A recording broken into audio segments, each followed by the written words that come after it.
hope you found this episode on the feeding solutions helpful. If you would like more information, please follow Sensory Solutions on Facebook or Instagram, or you can always visit our website at www.sensorysolutionsTherapy.com. Thanks so much for joining today, and look forward to seeing you next time.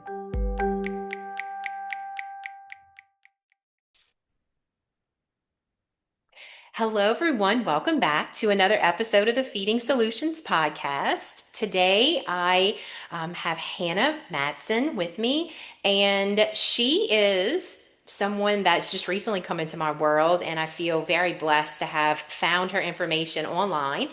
She is married to her husband of 8 years, and they have two little ones. And she is a very curious learner, and her goal is navigating the search for answers for her own babies who were tongue-tied and had colic and reflux and feeding challenges and body tension. And so she was able to pull together resources for other moms. And her passion is about connecting families with professionals who are skilled in oral function and whole body approach to health. And her goal is to help moms find the best providers the first time, avoid cycles of misdiagnosis and frustration. Online, she shares what she's learned through lived experiences in supporting her babies who have had all of those issues, especially when local professional resources were limited. So I am so thrilled that you are here because this, I feel like, is really the root issue of what so many moms go through. They find that they are either lacking resources or really don't even know where to turn first. So I'm so glad to be able to draw people to what you have pulled together for their benefit. So Thank you. welcome. Thank you. Yeah, you hit it on the head. I was just, that was the whole reason I started the page was just, I realized there's not enough knowledge and resources available that's accessible for moms, especially just starting out. So it's really a Absolutely. pleasure to be able to do it. Yes, yes. So do you want to tell us anything more about yourself and kind of, I mean, we kind of already talked on like the mission behind what you do, but tell us something maybe interesting about yourself that people would like to know. Sure. Yeah. I grew up all over, bouncing all over, back and forth, moving across the country multiple times. And when I married my husband, we swore we would stay put, and we realized, nope, in the middle of COVID, this is not where we want to be.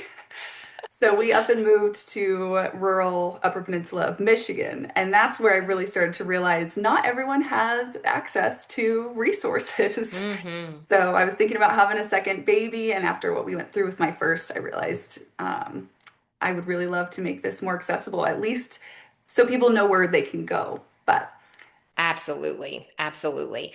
Okay, so tell me what you would tell a mom who is listening to this and her baby's crying, and what are the first three signs that you would say like that fussiness that they're experiencing is just not normal and this is not something that they need to endure and that they need to get some support yeah, immediately. yeah.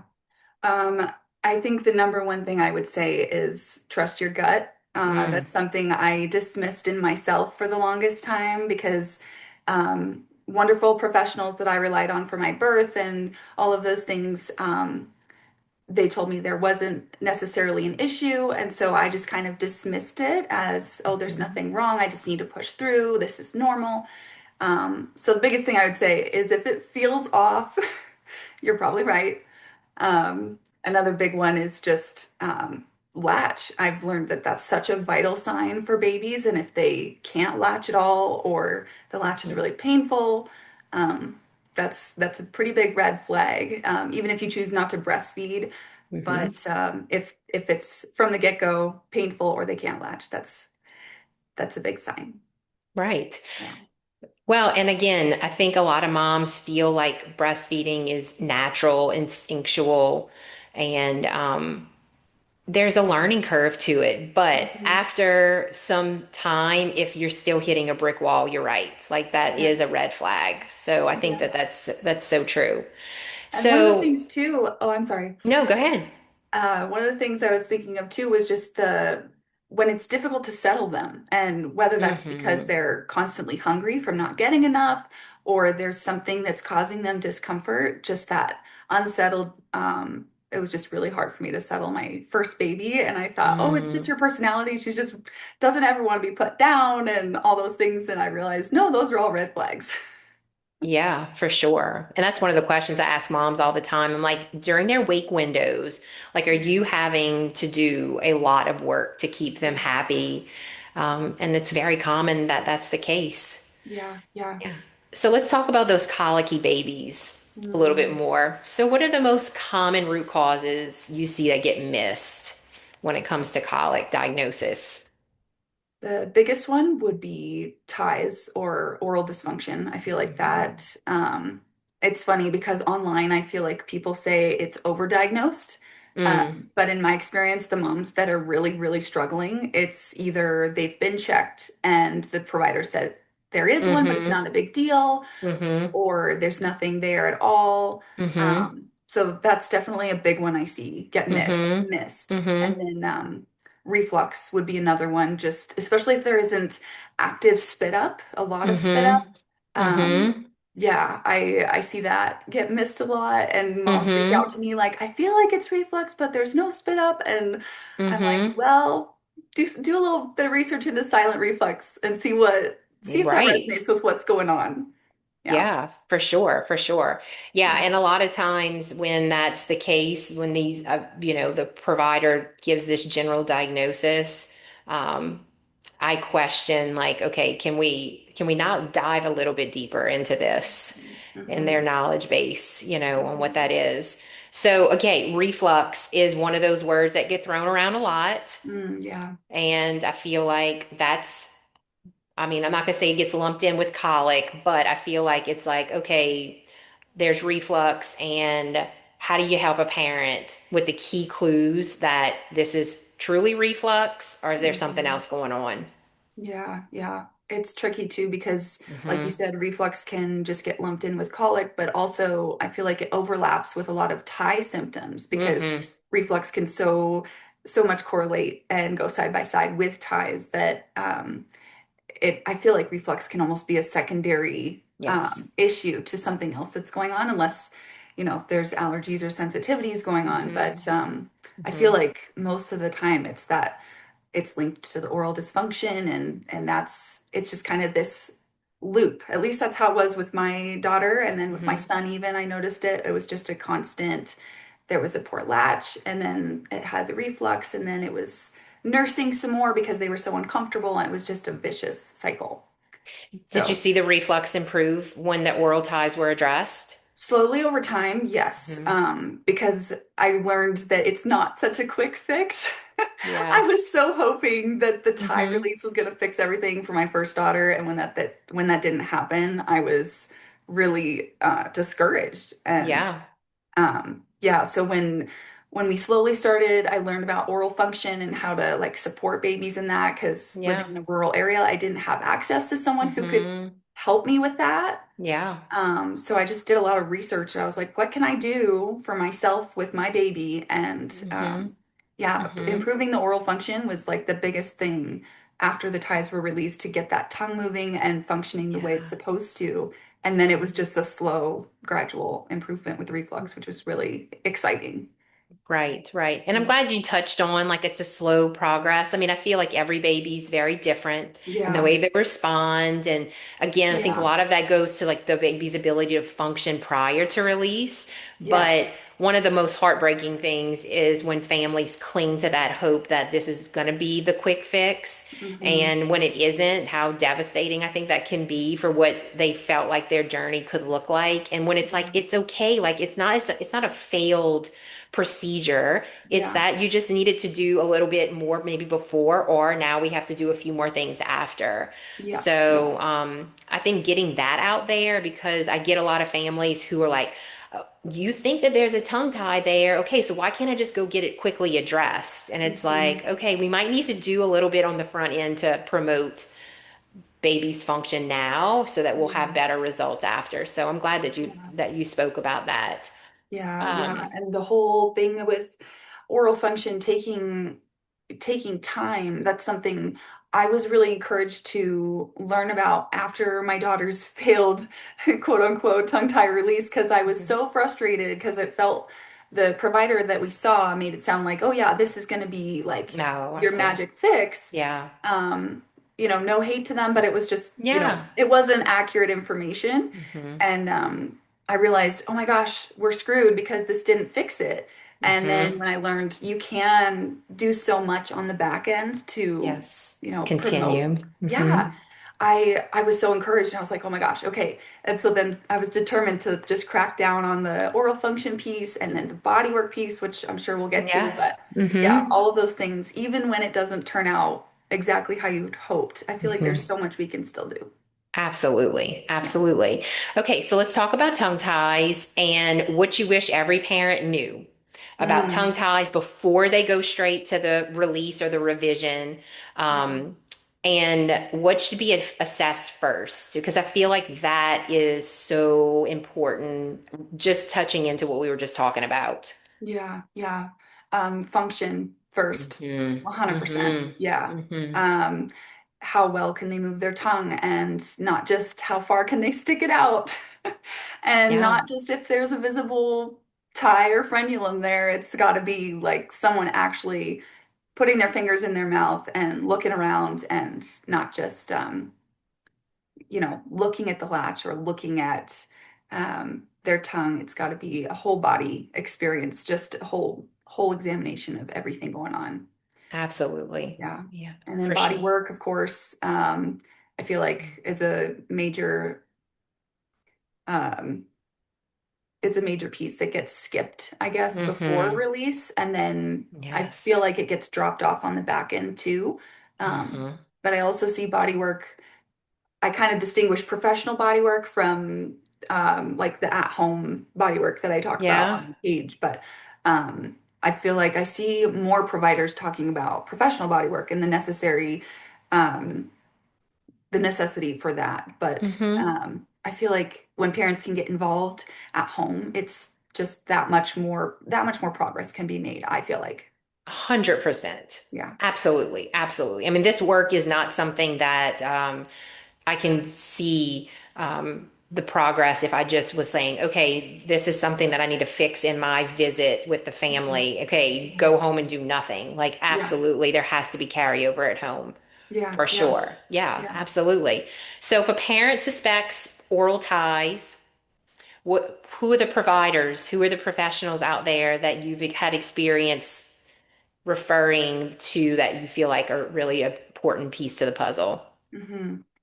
I feel like IBCLCs are the kind of the gateway that Agree. it should just be funneled through there. And Agree. but I like to specify because I feel like I had this experience, and I've talked to a lot of moms who've had the experience of, oh, an IBCLC at the hospital checked my baby, Mm, or at the pediatrician's office they checked my baby and they said there's nothing wrong, and they have to have that additional training of oral hmm, function and ties and be um, well trained in that because it doesn't, um, not everybody has that training, even if they're an IBCLC. So I feel like that's an hmm, important piece to look for. Um, hmm. and then SLPs too, I realized are an infant SLP can be beneficial if they don't have an IBCLC, but Yeah, then just knowing that IBCLCs can see people all over the world is just such a amazing benefit that's that, true. yeah, I feel like that kind of support is the biggest thing. Absolutely. Yeah. Yeah, that's if a mom comes to me, I say I use my lactation counselor knowledge underneath my umbrella as an occupational therapist, feeding Hmm. therapist. Hmm. Um, But every mama, if you're lactating, I say you need to, I'm going to refer you to a local IBCLC because Hmm. um, I feel like you need that person alongside you. I needed that person alongside me when my baby was an infant, and I needed that person alongside me when my baby was 2 and I was ready to wean. Yeah. And so I feel like I'm 100% in agreement with you that Hmm. that's the first place that you need to start. They are wealth of knowledge. If they are trained in oral ties, they are a Hmm. wealth of knowledge. Mhm. And a lot of times the issues can be resolved without having to pull many other providers in. Yeah, yeah. So, And they have so many, especially if they have the training and ties, they have so much networking for really 100%. good providers that Yes. you're much less likely to be steered in the wrong direction for oral function support or no support at all, or, Mm-hmm. a release provider who has the tool to release but maybe shouldn't be doing releases. And you have Mm-hmm. so much more support that way from someone who actually knows what they're doing. Yes, agree. For sure. For sure. Okay, so if a mom is looking for the right resources Mhm. and you're the person who has vetted and you know finding a quality provider in their area, what are some things that they need to be looking for to get in the right direction? Yeah, yeah. I mean, for one, you want to look for someone who has training, who, if it's not a ties issue, because we've talked a lot about ties, Mhm, but if there's just colic and you're not sure what's going on, having someone who deals with those kind of babies on a regular basis that mhm, um, yeah, that knows what they're doing is a green flag. Red flags would be things like dismissing your concerns or diminishing them, saying it's not that bad or everyone mhm. deals with it. Um, Again, just only looking in the mouth, but not actually assessing function and all of those things. Um, Another big one I see as far as a red flag is, I mean, it goes in with dismissing concerns, but when the baby's gaining weight just fine, but the mom's complaining of all of these other things that are going on, they say, well, they're gaining weight, so Yes. it's fine. That drives me nuts. Shh. It drives me nuts too. It's like, So, come on, like that's just the tip of the yeah, iceberg. yeah. And my daughter was one of those babies. My son was Yeah. not. He was the opposite. But with my daughter, she was gaining weight just fine. And so it was just kind of like, Mhm. well, let's just see how she does and come back to Mhm. your next appointment. And I was like, but I can't wait that long. So It's yeah, with my true. son, it was definitely more concerning because you could see the weight. He wasn't dropping weight, but he definitely wasn't gaining like he should. And so that definitely helped people kind of um, take me Well, more seriously, I absolutely. guess. Yeah. Yeah, for sure. I mean, I do feel like that's the one of the biggies across the board that pediatricians are really gonna like perk up and be like, okay, there's something going on. Yeah, yeah. Um, And another okay, one too is as far as a green flag is, do you feel supported by them? Do you feel safe with them?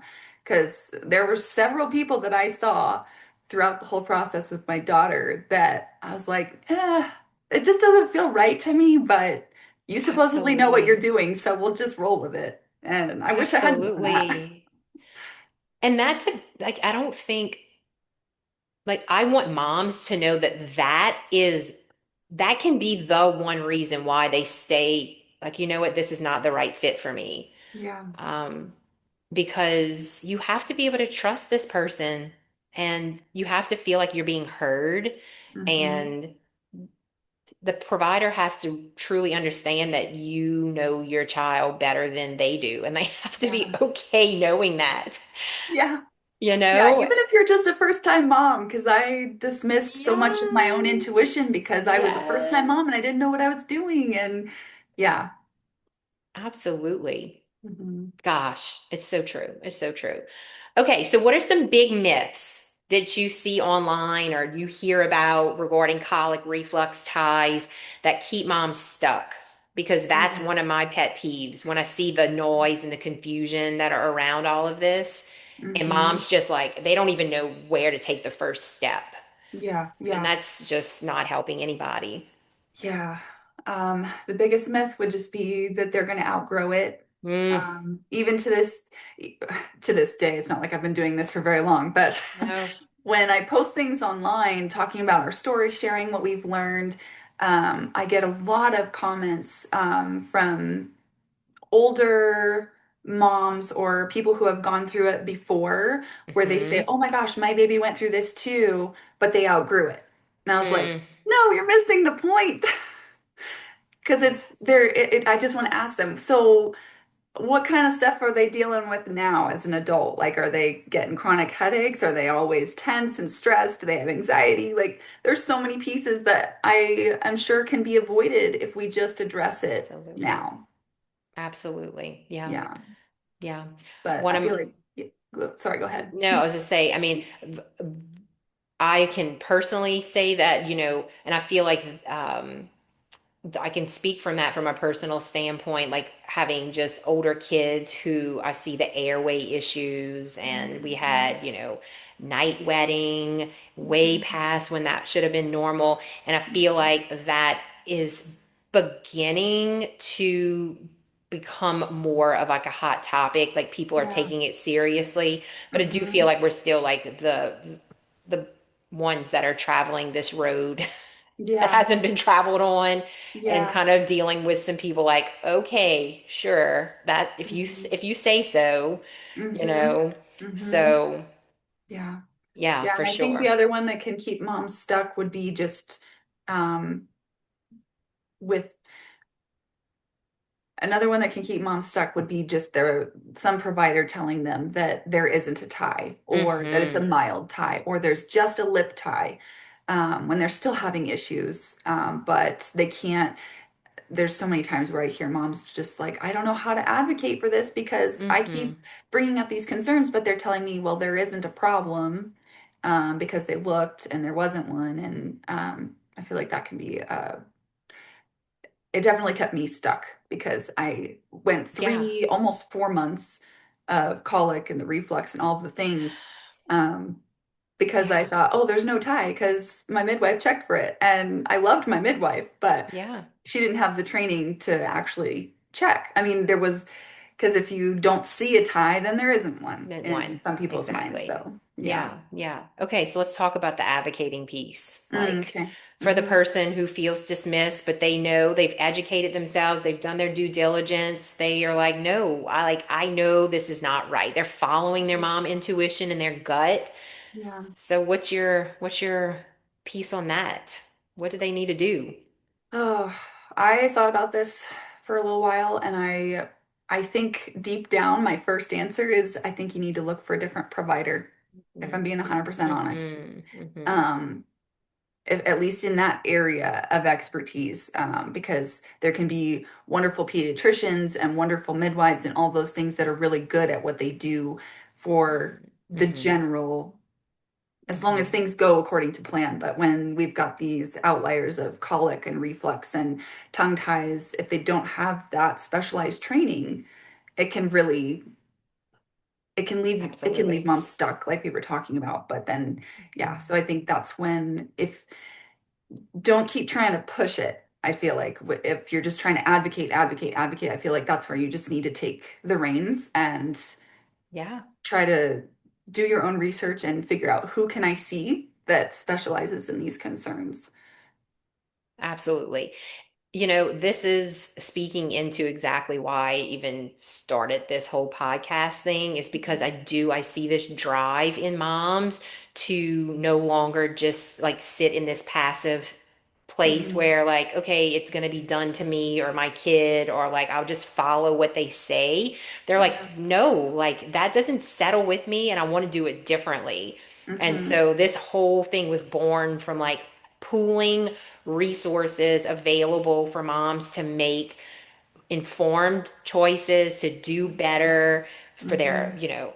for their second child if they couldn't do it the certain way for their first. And just Hmm. because I see the pendulum swinging, that moms are hungry and they're like, Hmm. no, like I'm taking this back. Yeah, yeah, you know? yeah. It's just a matter of finding the Yeah. right resources, finding the right providers, and that's again why I started the whole thing with no nurture because I realized it's so hard to find. And even with Google and now Chat GPT, it's like we can't it just doesn't always show up. It And doesn't. especially if you don't know the questions to ask. You know what's Right. going on with your baby, but you don't know how to Hmm. get from point A to point B and finding Hmm. someone that knows what's going on. Yeah. Absolutely. And quite honestly, when you're in the thick of it in those postpartum days, like you just Hmm.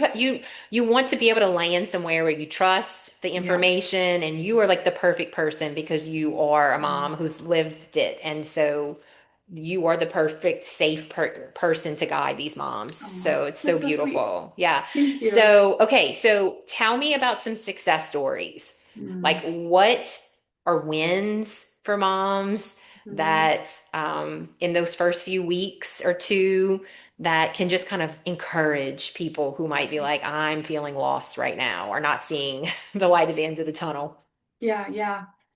The number one thing, because it can be obviously different for every baby, like you said, but yeah, I think some of the biggest stories I've seen is even just with body work alone, with either a professional or being consistent daily at Mm-hmm. home. Mm-hmm. Just the difference that they see their baby softening, not even not as much spit up or as Mm-hmm. much crying, those kinds of things, because it's so much more grounding to the baby's nervous system, but then also just releasing that tension so they don't feel like they're stuck in a straitjacket and the baby Yes. feels like they can relax. Those are big signs, just the baby being happier, obviously. But yeah, and latch is another one that I see Mm-hmm. moms talk about. Is their latch is better, Mm-hmm. or trying to think what else. Body being softer, Yeah. they're more content. Yeah. Mm-hmm. But again, it can Mm-hmm. be a Sleep. slow, gradual process, or it could be night and day. Like I've heard both Yeah. sides. Yeah, Yeah. I do. I do. Another one, sleep, you know, Yeah, that one's a good one. Yes. Yes. because don't we all just want precious sleep? Yeah. Yeah. Yeah. Absolutely. Absolutely. Okay, so you have these beautiful directories. Tell Mm. us about that. Tell us where people can find you and what the work that you're doing. Okay. Um, well, the directories, so I call there's two separate ones, and I Okay. call them the directory guides. But one is specific for finding infant body workers, so people like PTs and OTs, and even some SLPs, Mm-hmm. different professionals in the conventional medicine world. And then I've got holistic body workers like craniosacral therapists and Nice. craniosacral fascial therapists and all the Mm-hmm. different modalities that I found helpful for my babies, but then Mm-hmm. heard other moms talking about that have Mm-hmm. worked for them. Nice. Um, so that's the infant body workers, and then just kind of not just the directories, because there's a whole bunch of different professional websites that you can search for providers in your area, but then just kind of guiding you through the best way to find someone like that, Mm-hmm. Mm-hmm. someone who will listen to you, someone who has dealt with those kinds of babies. There's questions to ask. Um, Mm-hmm. and then the tongue ties support directories is pretty much a mirror of that, but specific for tongue ties and finding IBCLCs that are trained in ties and Nice. SLPs and a release provider and the oral function piece and all the different things that you can do to support your baby from home if you're in a rural place or Mm-hmm. if you have the support locally. It's all there, and I it's something I wish I had had with my Mm-hmm. daughter. And it started out as one thing, and I realized it's got to be we got to separate this because it's just there's so much in there, and I'm so proud of it. It's really been Oh, a fun thing to make, and I hope other moms find it helpful because it's what I needed at the absolutely. time. Yeah, absolutely. So I'll have those links in the show notes, but tell us where people can find you. Where's your, if they want to lean on you for guidance. Sure. So I'm at noanurnture.com, and that's where you can find my directory guides as well. Okay. And then Noah Nurture pretty much everywhere. Instagram and Facebook are my two biggest ones. And then Nice. I post occasionally on TikTok, but it's pretty much just whatever I'm posting on Instagram and YouTube a little bit as well. But those Perfect. are the main ones. So great. This is Yeah. so needed, and I feel like it's going to help families kind of weed through all of the chaos that I think that they Mhm. ultimately come against. So thank you so much for sharing your experience and your hard work in putting these directories together. I know it's going to benefit a lot of people. Thank you. Thank you so much.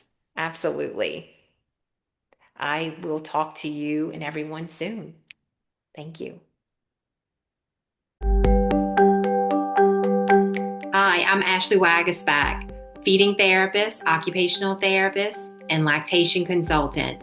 look forward to discussing all things feeding so that we can support you to bring your little one to their maximum potential so that feeding can be enjoyable for the entire family. Are you looking for a community of other moms joining together to support their little one through the ups and downs of feeding and gross motor milestones? The Thriving Together community is just for you. Find us on social media at Instagram, Facebook, and www.sensorysolutionsTherapy.com to learn more. We look forward to seeing you.